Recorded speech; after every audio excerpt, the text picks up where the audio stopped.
y de cuáles eran las posibilidades de cómo Le Corbusier se imaginaba antes de la Primera Guerra Mundial,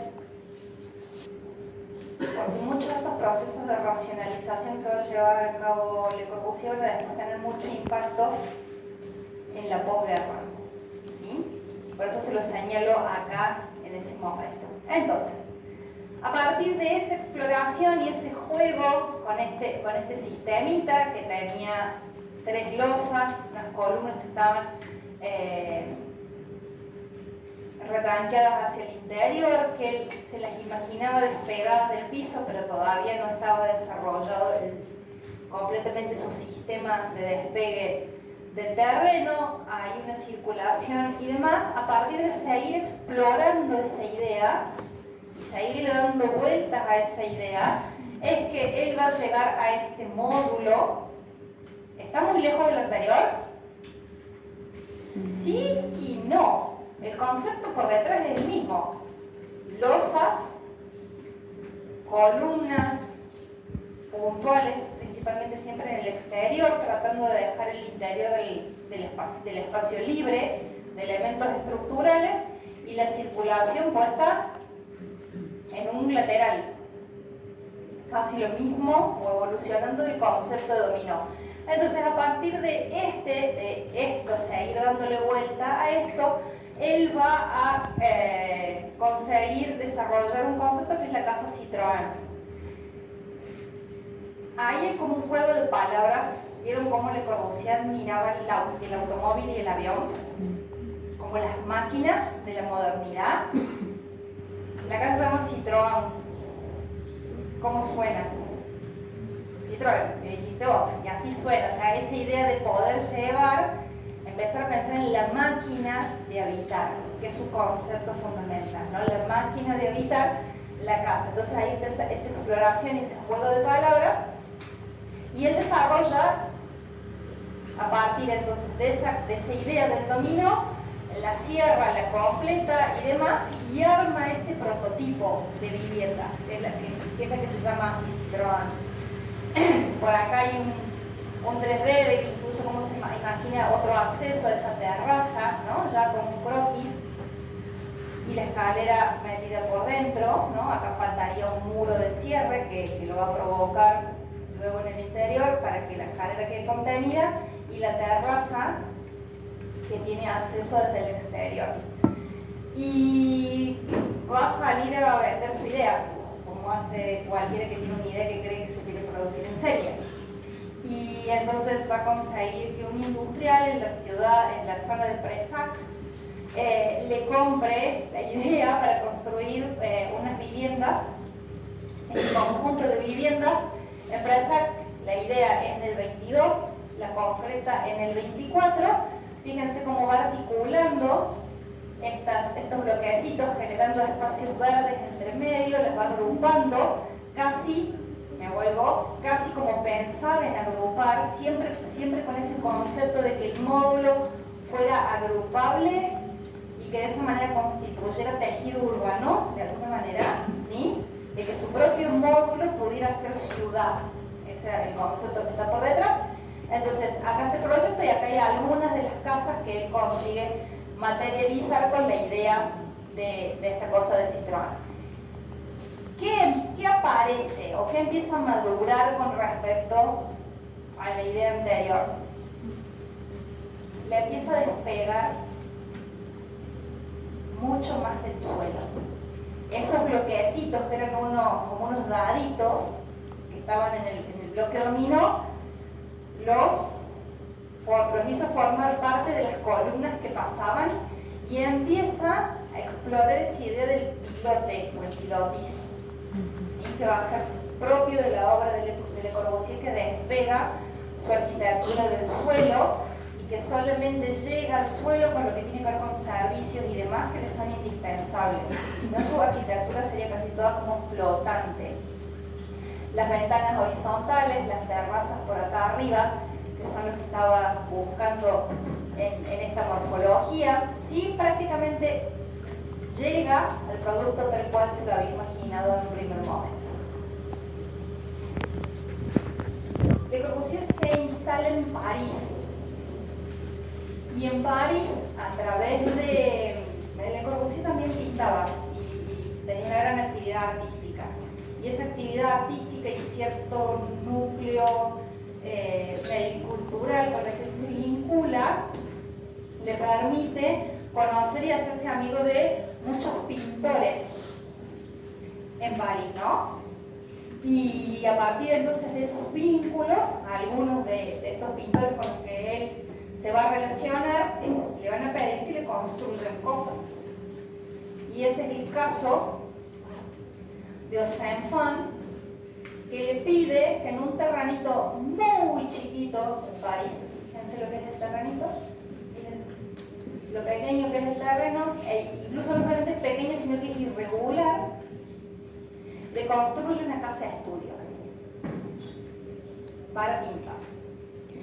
Entonces Le Corbusier toma parte de lo que ya estaba trabajando, pero lo tiene que adaptar claramente a ese lote. Ya no es tome el terreno vacío y ponga las casitas donde quiera y como quiera, sino métase en este terrenito con un montón de condicionantes en París y resuelva desde acá. Entonces, lo que va a hacer es el volumen de abajo que está ligeramente retranqueado, un volumen de habitación, un segundo nivel que tiene que ver con la habitación, con la forma de vida, ¿no? O sea, con el dormir, comer y demás. Y en el último nivel, acá, instale el estudio, con las demandas que tiene un estudio de pintura, ¿no? Que la luz sea natural, pero a la misma vez sea indirecta todo lo que se pueda.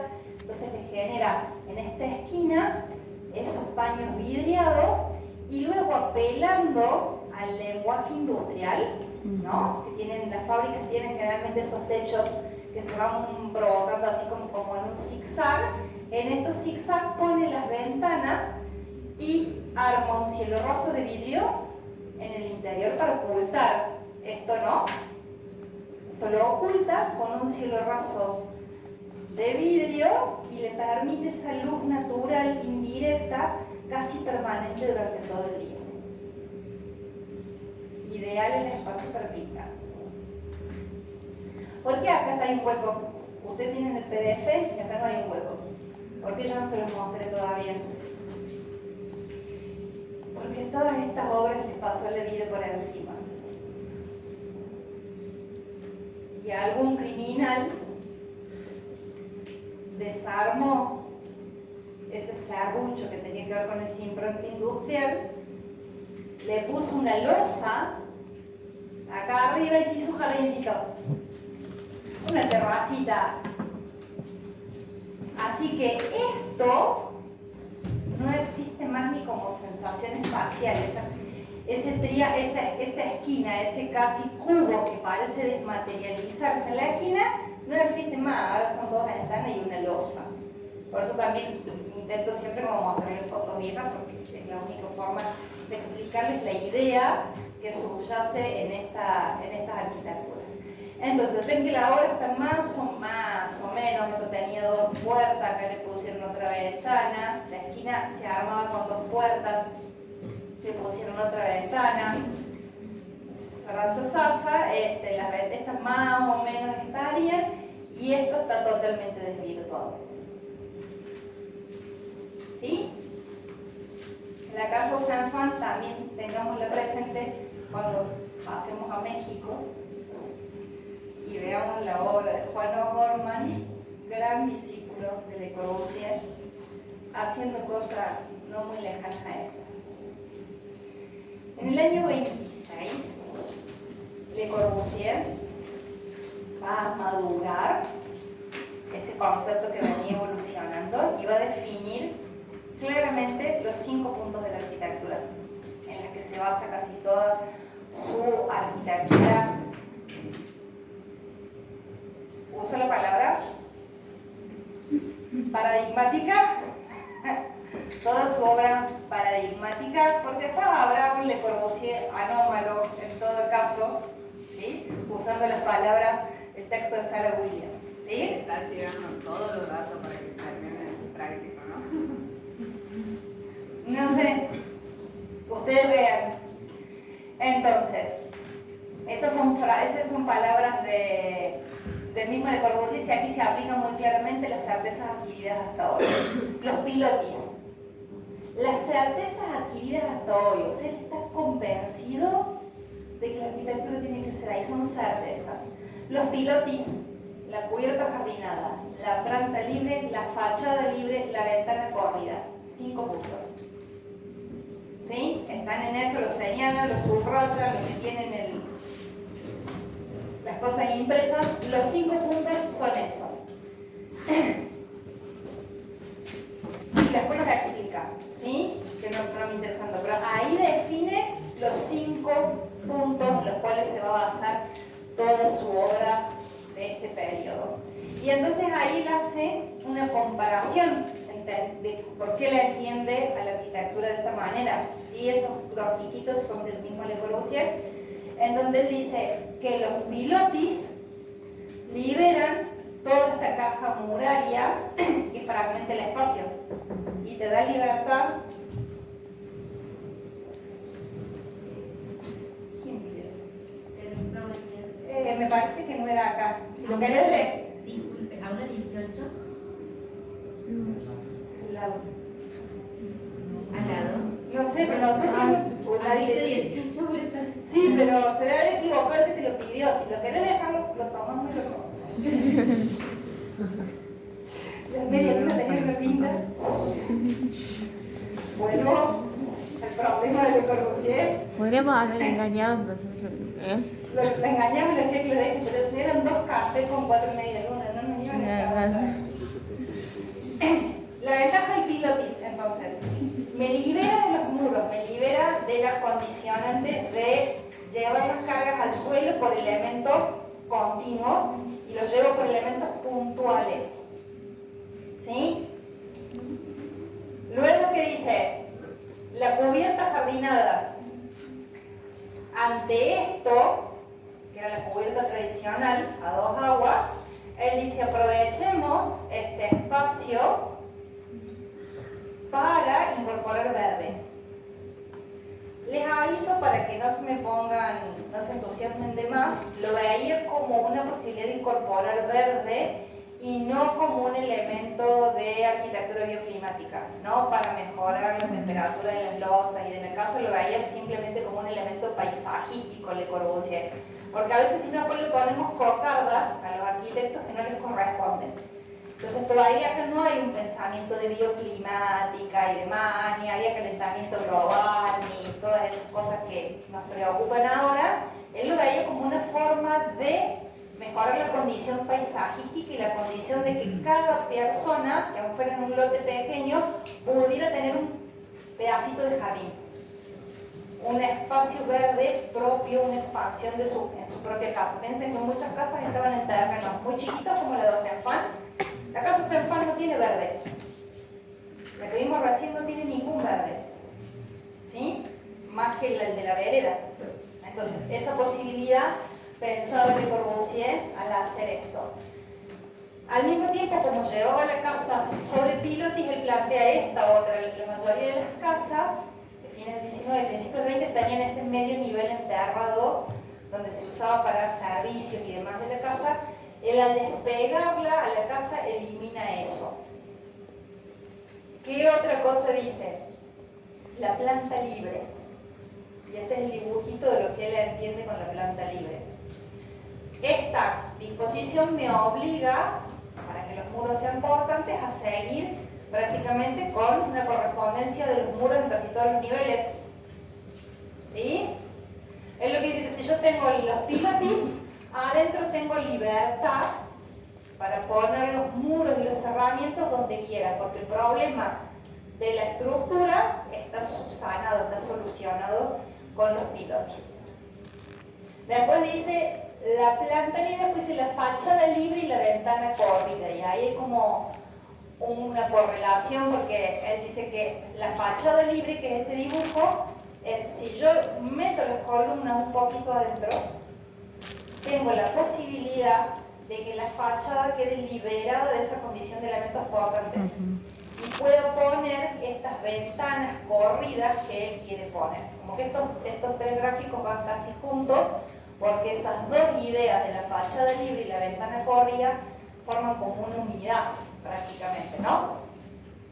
Esta casa me obliga a tener ventanas verticales para no quitarle demasiada condición portante al muro, y me lleva a un espacio que se percibe de esta manera, con ventanas chicas y mucha más oscuridad. En cambio, él dice que al poner la estructura ligeramente hacia adentro, yo puedo tener una fachada libre, ¿no? Donde no haya ningún elemento que tenga que ver con lo estructural, y que luego la ventana corrida, porque no tiene ninguna interrupción de un elemento portante, me va a generar esta condición de iluminación en el interior, o esa espacialidad. ¿Se entendieron los 5 puntos? ¿Los tenían al menos enunciados en su cabeza de algún otro lado? ¿Comprendidos y explicados? Ahora sí, están comprendidos y explicados. ¿Qué es lo que él piensa por lo menos? Solemos aprenderlos de memoria sin pensar. Para mí eso es lo interesante de esta gráfica que él mismo hace. Repetimos los puntos como loros. Yo los repetí como loros muchos años en mi vida, hasta que recién con qué es lo que él entiende que cambia de la arquitectura tradicional, uno puede comprender cuál es el valor en ese tiempo de los 5 puntos. La idea cristaliza básicamente en esta obra, porque yo no quiero pisar la próxima, que es la que seguramente ustedes más conocen, porque ya la próxima es la madurez de la idea. Si yo apenas estoy diciendo que es la evolución del concepto, la otra es la madurez, que es la casa David Sawa. Esa ya es la madurez de la idea. En el medio, cuando está evolucionando el concepto, aparece esta obra, que está en las afueras de París también, que es la Villa Stein de Mossy. Un terreno raro, para arrancar, un terreno raro, un terreno entre medianeras, o por lo menos está definida sus medianeras, muy profundo y relativamente angosto para la profundidad que tiene el loro. Entonces, las fotos de época son geniales porque ese es el autito real con el que Le Corbusier piensa en la casa, ¿no? O sea, en ese tiempo esa es la movilidad que él se imagina. Entonces, lo primero que hace en esta condición, como les dije, de un lote tan profundo y tan angosto en el relativo, es no pone la casa adelante. Esta es otra lección que pasará cada vez que se pueda, sobre todo con dos discípulos de Le Corbusier que son argentinos, con Kurchan y Ardoy, pasar a Argentina, básicamente, si de algunas de las obras de Kurchan y Ardoy. Tira la casa allá atrás. Y acá adelante deja solamente una cuestión que tiene que ver con los portones y con el servicio y demás. Pero la casa está allá atrás. Si nos acercáramos a la casa, la idea de los pilotis no es tan evidente todavía. Está, porque la estructura le permitió una planta libre, le permitió hacer un montón de cosas. O sea, los pilotis están, pero la casa no se lee desde la fachada despegada por los pilotis. Tampoco en la fachada posterior. Esta es la fachada del frente y esta es la fachada posterior. Cuando nos acercamos entonces a la fachada del frente, no vemos los pilotis, insisto, sepan que están por detrás, porque si no, miren, estos espacios no hubieran sido posibles, estos interiores. Si los pilotis los alcanzan a ver que aparecen por adentro, ahí están los pilotis que le permitieron la ventana corrida. El concepto estructural está aunque la casa no esté despegada del suelo. Vemos la fachada libre. La ven acá, la fachada libre, la fachada está acá, los pilotis están adentro, la fachada libre que le permitió la ventana corrida. Algunos elementos en los que juega con el hormigón, por eso hablamos de que había una modernización que tenía que ver con la técnica, porque prácticamente todo lo que él va a evolucionar de manera formal está apoyado en las decisiones técnicas que toma con respecto al hormigón. Los pilotis son de hormigón, las losas son de hormigón plano, ¿sí?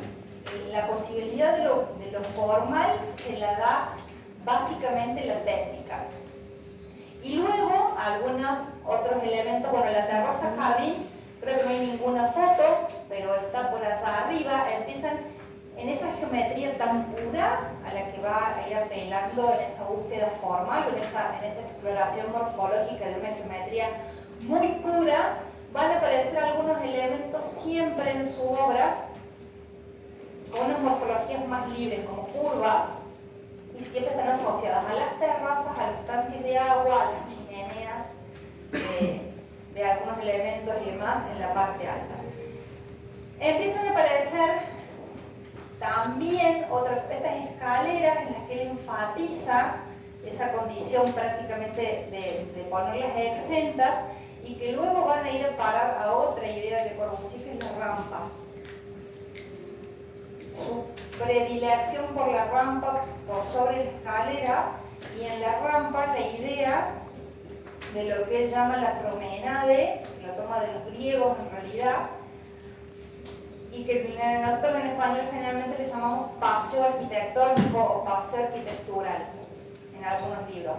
Viene Le Corbusier, ya lo vamos a ver en la clase que viene cuando veamos en realidad cómo cristaliza todo también a partir de los Siam y demás. Le Corbusier se pasa en la Acrópolis de Atenas, mirando los templos griegos y entendiendo la arquitectura de los griegos y el uso de las proporciones de las culturas clásicas. Se pasan meses en la Acrópolis dibujando, analizando las proporciones, analizando la arquitectura de los griegos. A veces nosotros no le damos pelota a la arquitectura de los griegos, y la sabiduría de los modernos fue tomada de los clásicos, ¿sí? A veces uno no alcanza a ver que en realidad se puede depurar el lenguaje comunicativo que hace dentro del lenguaje con las proporciones, y eso es lo que va a hacer Le Corbusier, ¿no? Entonces, él de esa idea de cómo se sube a la Acrópolis, ¿no? Y de cómo cuando uno llegaba a la Acrópolis había que darle una vuelta a los templos, uno no entraba directamente a los templos, sino que había que girar alrededor de los templos para verlos como en diagonal, en escorzo y demás. Él va a tomar todo eso para llevarlo a la idea de la rampa en su arquitectura, y de que empiece a explorar por acá. Acá adentro hay otra rampa también, para llevar la idea de la promenade o el paseo arquitectónico dentro de su misma obra, que uno le recorre la obra de esa manera. Bueno, lo voy a dejar que se tomen aire.